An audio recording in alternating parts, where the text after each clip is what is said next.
Picture this. A locker room, dead silent except for the sound of sneakers squeaking against the floor outside. A head coach standing in front of her team, and the scoreboard behind her reads something almost embarrassing. 2 points. 18 shots. 2 makes. The crowd outside is murmuring, confused, wondering if they walked into the wrong arena on the wrong night. And less than 2 hours later, that same building will be shaking, security will be hovering near the sideline, and a superstar will stand at a podium and say, with a straight face, that she just got punished for clapping her hands. This is the story of one wild Monday night in Indianapolis, where a team had to claw its way out of one of the worst quarters of its entire season, where old wounds with a former teammate ripped back open in front of thousands of fans, and where a post-game press conference turned into one of the most talked-about moments of the whole week. Stick around, because by the end of this, you're going to understand exactly why people could not stop talking about the Indiana Fever and the Phoenix Mercury. Let's set the scene properly, because context is everything here. It's late June, the middle of the WNBA season, and the Indiana Fever are walking into Gainbridge Fieldhouse carrying some baggage. They had just dropped 2 games in a row to the Atlanta Dream, back-to-back losses that stung a little more than usual because the Fever had been building real momentum before that skid. They were sitting at a solid record, fighting for position, trying to find consistency in a season that had already thrown plenty of curveballs their way. And now here comes the Phoenix Mercury, a team that, on paper, looked like exactly the kind of opponent you want after a rough stretch. Phoenix was struggling. They were near the bottom of the standings, well under .500, the kind of team that should, in theory, give a contender like Indiana a chance to breathe, find their rhythm again, and walk away with a confidence-building win. But basketball doesn't always cooperate with what's written on paper. And on this particular Monday night, the Mercury showed up looking like a completely different team than their record suggested. Now, before we get into the game itself, you need to understand something that was quietly humming underneath the surface of this matchup. This wasn't just any game between 2 teams. This had history baked into it. See, the year before, a player named DeWanna Bonner had actually started the season wearing an Indiana Fever jersey. It didn't last long. She took a leave of absence early on, then requested a trade, then was waived by the team entirely before eventually landing in Phoenix. It was messy. It was the kind of breakup that leaves a residue, the kind that doesn't just disappear because both sides moved on to new rosters.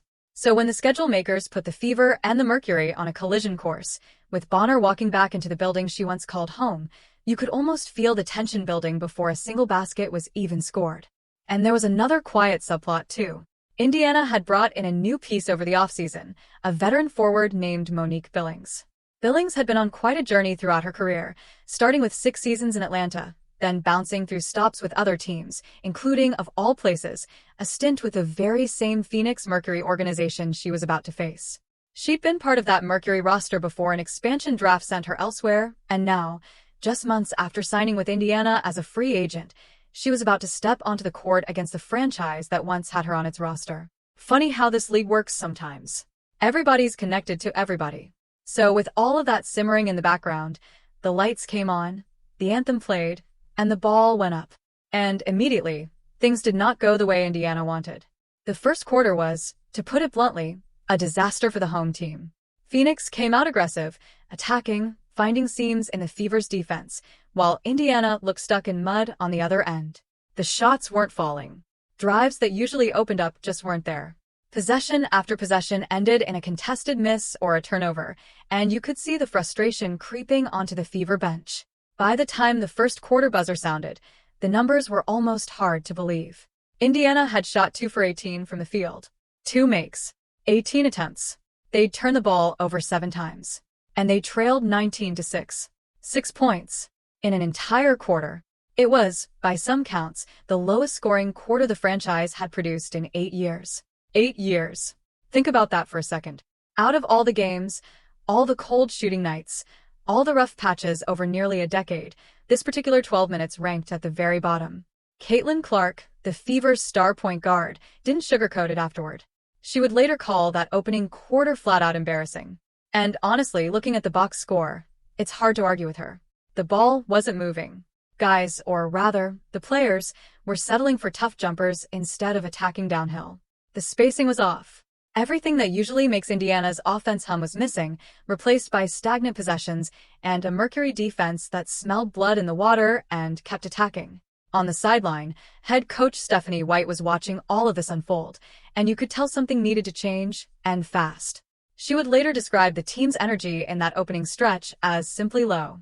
She talked about how tight the players looked, how they kept settling for jump shots instead of trusting the offense to create something better, and how when those shots weren't falling, you could almost physically see the tension building in real time, like a rubber band getting pulled tighter and tighter with every miss. It's one thing to have a bad shooting quarter. It's another thing entirely when the bad shooting starts to affect body language, defense, communication, all of it. And that's exactly the spiral Indiana found themselves trapped in heading into the second quarter. So, what do you do when your team just played its worst quarter in nearly a decade? You don't panic. You regroup. And that's exactly what happened in that Fever locker room and on that sideline between quarters. Stephanie White went to her group and essentially issued a challenge. Wake up. That was the message, distilled down to its simplest form. According to Monique Billings, White basically called out the group for letting their offensive struggles bleed into their defensive effort, for getting passive, for not brining the kind of energy that championship-level teams bring no matter what the scoreboard says. The group had let their shots dictate their defense, sliding onto their heels instead of staying aggressive, and White wasn't going to let that slide without saying something. Whatever was said in that huddle, it worked, because what happened in the second quarter was nothing short of a complete transformation. Caitlin Clark stepped back onto the court for the start of the second quarter, and almost immediately, you could feel the difference. The ball started moving with purpose. The shots that clanged off the rim in the first quarter suddenly started finding their way through the net. Clark, specifically, caught fire in a way that completely flipped the entire complexion of the game. She took 5 attempts from well beyond the three-point arc in that half, way out past 30 feet, the kind of shots that either look like a stroke of genius or a complete waste of a possession depending on whether they go in. 2 of those 5 dropped. And mixed in with her outside shooting, she was also getting downhill, drawing fouls, getting to the free throw line, doing all the things she hadn't been able to do just minutes earlier. By the time the second quarter buzzer sounded, Clark had personally scored 15 points in that 12-minute stretch alone, finishing the first half with 15 points and 4 assists. She wasn't doing it alone either. Kelsey Mitchell, the sharpshooting guard who had quietly been one of Indiana's most consistent scorers all season, chipped in 11 points of her own in that first half, providing exactly the kind of secondary scoring punch the Fever desperately needed after that brutal opening period. Together, Clark and Mitchell helped spark an outburst that saw Indiana outscore Phoenix 35-22 in the second quarter. 35 points. After scoring just 6 in the previous 12 minutes. It's almost hard to believe those two numbers belong to the same team in the same game, but that's exactly what happened. By halftime, the team that looked completely lost just one quarter earlier had completely erased a double-digit deficit, and the two squads walked back to their locker rooms tied at 41 apiece. If you were a fan sitting in Gainbridge Fieldhouse that night, you basically watched 2 entirely different basketball teams take the floor across those first 2 quarters. One was tight, sloppy, and overwhelmed. The other was fluid, confident, and dangerous. And the switch between the two happened almost instantly, the moment that halftime energy and that challenge from the coaching staff took hold. Now, momentum in basketball is a strange and powerful thing. Once a team finds it, the challenge becomes holding on to it, building on it, not letting that spark fizzle back out the moment the other team makes a push of its own. And to their credit, Indiana did not let that happen. They carried that second quarter energy straight into the third, and this is where Kelsey Mitchell really took the game by the throat. She kept attacking, kept finding her spots, scoring 9 more points in that third quarter alone while continuing to apply pressure on a Mercury defense that had no answer for her combination of pull-up jumpers, drives to the rim, and timely outside shooting. And right alongside her was Monique Billings, the very player we mentioned earlier with ties to this Phoenix franchise, who added 7 more points of her own in that same quarter, continuing to do damage on the glass and around the basket. By the time the third quarter wound down, Indiana had built a commanding lead, pushing their advantage out to 19 points and at certain stretches stretching it even further, up to roughly 21 points at its peak. The Fever had completely flipped the script. What started as a 13-point hole in the first quarter had transformed into a comfortable double-digit cushion heading into the fourth, the kind of lead that usually signals the rest of the game is going to play out as a formality, a chance for the starters to get some rest and for the benches to empty out a little bit. And for a while, that's exactly what it looked like. Phoenix's 2 veteran stars, Alyssa Thomas and Kalia Copper, kept fighting, kept trying to chip away, both putting together genuinely impressive individual performances despite their team trailing by a wide margin. But with Indiana holding a comfortable cushion in the fourth quarter, The broader story of the night seemed to be settling into something pretty straightforward. A bounce-back win. A return to form after the Atlanta skid. A chance for the Fever to feel good about themselves heading into the rest of the week. Then, with roughly 8 minutes left on the clock, with Indiana up by something close to 20 points, everything changed in the span of about 8 seconds. Here's how it happened.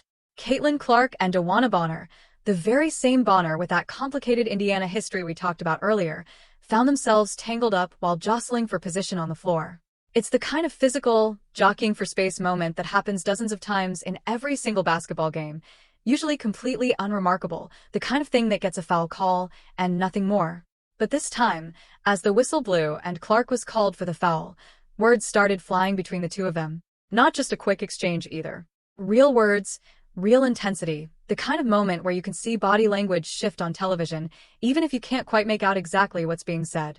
And almost instantly, this stopped being a two-person conversation. Sophie Cunningham, who has built a reputation around the league as someone who does not sit back and watch teammates get pushed around, stepped directly into the middle of it. Cameras caught her pointing right at Bonner, standing her ground, refusing to let the moment fizzle out quietly. Bonner, for her part, kept barking, kept gesturing toward the officials even as teammates tried physically pulling her away from the situation.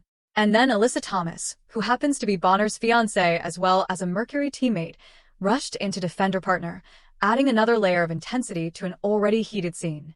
On the Indiana side, forward Myisha Hines-Allen also got pulled into the chaos, exchanging words and contact with Thomas that would eventually escalate even further on the very next possession, when Hines-Allen picked up a second technical foul for pushing Thomas and was promptly ejected from the game entirely.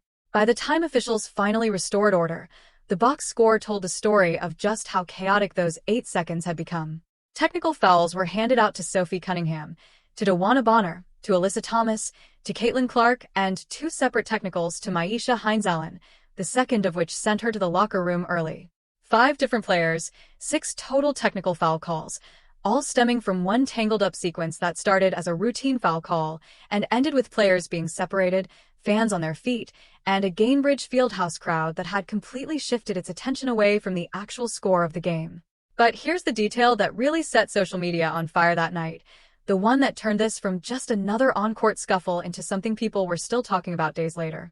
Caitlin Clark's technical foul, specifically, wasn't called for anything related to the shoving or the words exchanged with Bonner.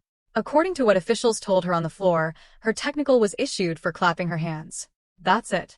Clapping. In the middle of all that genuine physical chaos, with players getting shoved and yelling and one teammate getting ejected entirely, the call that drew a technical foul against the game's biggest star was an emotional, demonstrative clap. Stephanie White, when asked about it afterward, couldn't quite hide a bit of dry disbelief in her own response. She basically said that officials told her Clark's technical came from clapping, so she supposed that must count as some form of taunting under the rulebook. It wasn't said with anger exactly, more like genuine puzzlement, the kind of reaction you'd expect from someone who has coached this game for a long time and still occasionally gets surprised by how a specific rule gets applied in real time.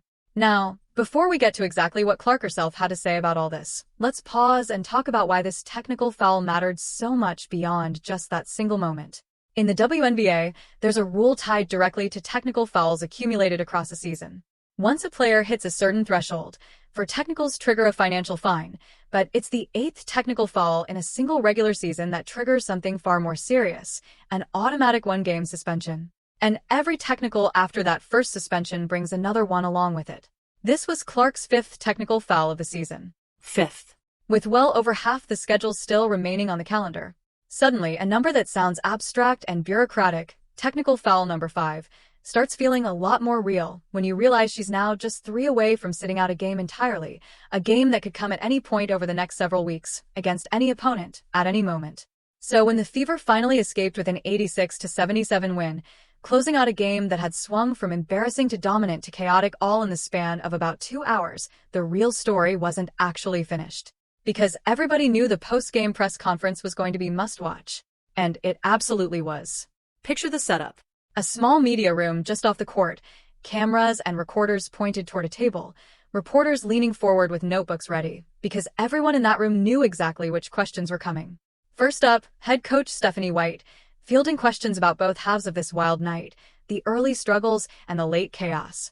She talked through the first quarter collapse honestly, not making excuses, acknowledging that her team looked tight, low on energy, settling for jumpers instead of trusting the system.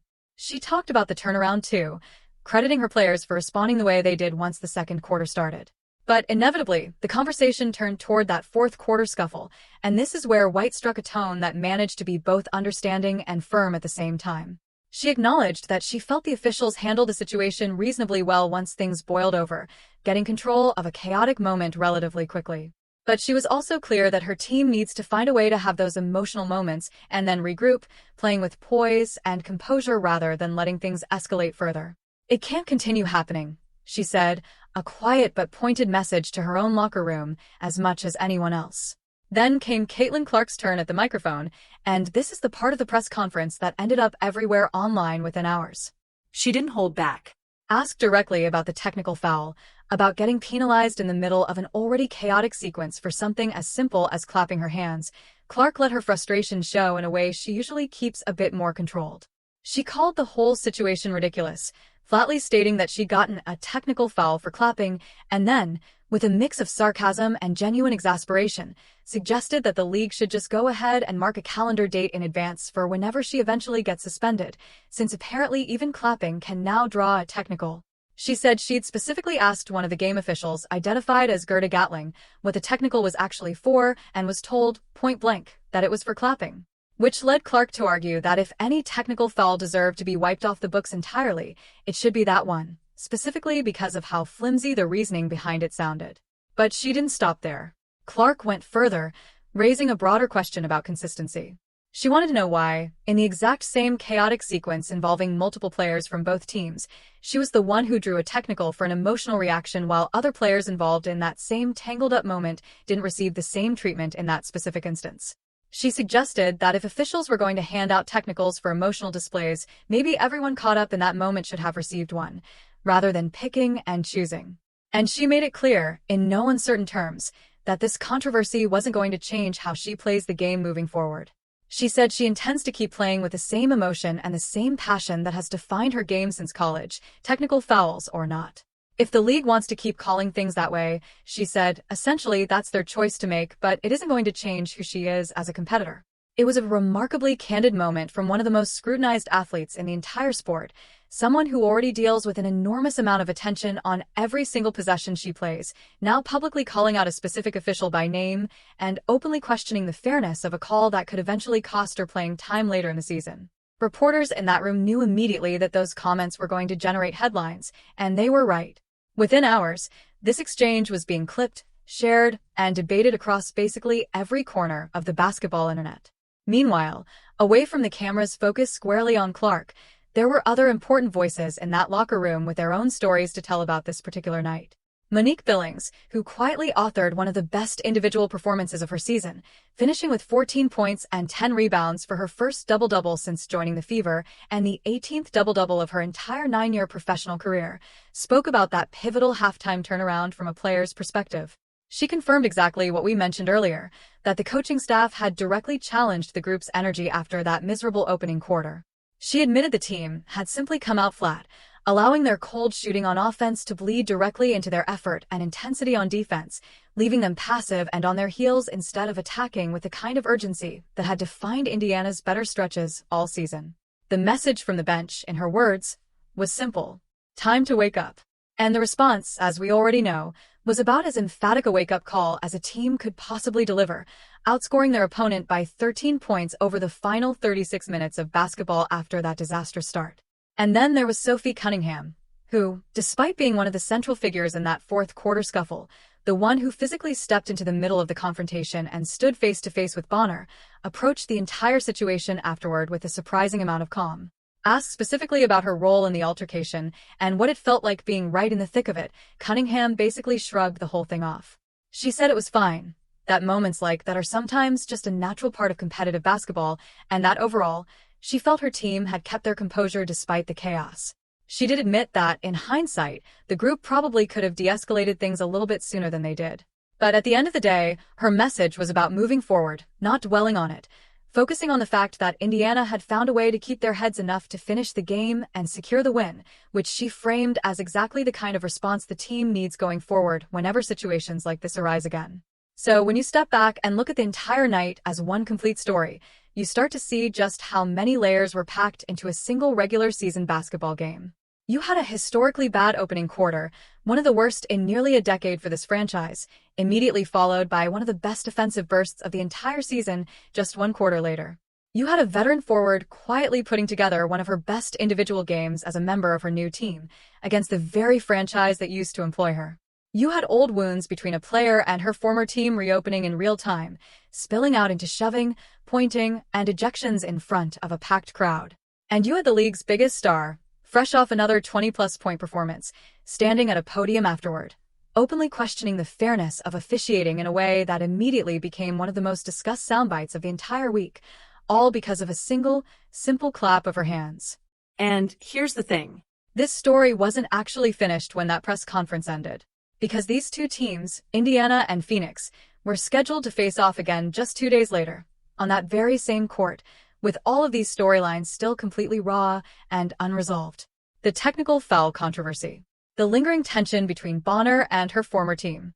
The question of whether Clark would manage to keep her emotions in check, with a suspension threshold creeping closer with every passing technical. Every single person who watched this game, whether they were a diehard Fever fan, a Mercury supporter hoping for a measure of payback, or simply someone who loves a good basketball storyline, knew that the rematch carried an entirely different kind of weight now. What had started as a routine matchup between a contender and a struggling team had transformed, in the span of one chaotic fourth quarter, into one of the most anticipated rematches of the entire week. Because that's the thing about basketball and really about sports in general. The score on the board only tells you so much. The real story lives in the moments in between. It lives in a coach challenging her team during a halftime that wasn't technically halftime, daring them to wake up. It lives in a veteran finally finding her footing with a new team against the very franchise that once let her go. It lives in a player standing up for a teammate without hesitation, even knowing it might cost her a technical fall of her own. And it lives in a superstar, frustrated and a little exhausted by the scrutiny that follows her everywhere, standing in front of a room full of cameras and simply refusing to stay quiet about something that felt unfair to her. Indiana walked away from that Monday night with a win, a record that improved to 10-7, and a renewed sense that they could fight their way out of even the ugliest of starts. Phoenix walked away with a loss, dropping further down the standings, but also with a defiant, fiery alley fight of a performance from their veteran stars that showed they weren't going to go down quietly against anybody, regardless of the scoreline. And somewhere in the middle of all of it sat a story that had basically everything you could ever want from a single regular season game: redemption, rivalry, controversy, and a post-game press conference clip that ended up traveling across the internet far beyond just basketball circles. So the next time someone tells you a regular season game in June doesn't matter, think back to this one. Think about the 6 points in the first quarter and the 35 points in the second. Think about a player who once wore that home jersey walking back into that building as the opponent. Think about a forward finding her first double-double with a brand new team against the very franchise that let her walk away. And think about a superstar standing at a podium, completely serious, telling the world that she got punished for clapping her hands, and that if that's truly the standard now, everyone might as well just go ahead and pick a date on the calendar for whenever her number finally comes up. Because in this league, on this particular Monday night, that's exactly the kind of chaos, drama, and unscripted storytelling that basketball can deliver when you least expect it. And if the first meeting between these two teams looked like this, you can only imagine what the rematch had in store just 2 days later, with all of these wounds still fresh, all of these questions still hanging in the air, and an entire fanbase counting down the hours until the ball went up again.